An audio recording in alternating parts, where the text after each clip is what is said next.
New data shows the number of pedestrian stops conducted by the NYPD has been increasing over the last few years and recently reached the highest point since 2016. And while the department says it does not discriminate, civil rights activists say the data shows worsening racial disparities. CBS 2's investigative reporter Tim McNicholas breaks down the data.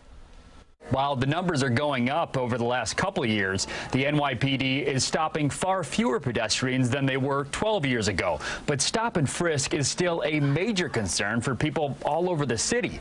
That's why the New York Civil Liberties Union is tracking and analyzing data regarding how often the NYPD stops people.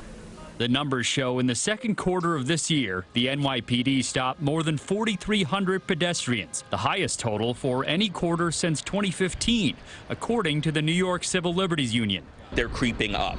And New York Civil Liberties Union senior staff attorney Daniel Lambright says only 5% of those pedestrians were white.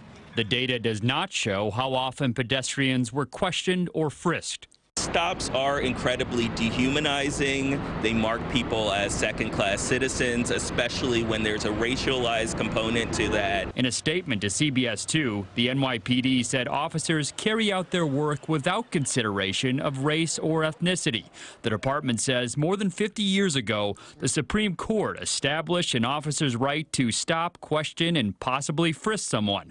And, quote, the NYPD uses this tool with increasing levels of precision, stopping individuals based on organic, specific observations. Officers are kind of going based on stereotypes about who's a criminal and doing a lot of these stops and then not finding anything worth, arresting somebody over it. The data shows 71% of the stops from the second quarter of this year did not result in an arrest or summons. The New York Civil Liberties Union says that number has also been rising over the last couple of years, but it is down compared to 2011. In the newsroom, Tim McNicholas, CBS 2 News.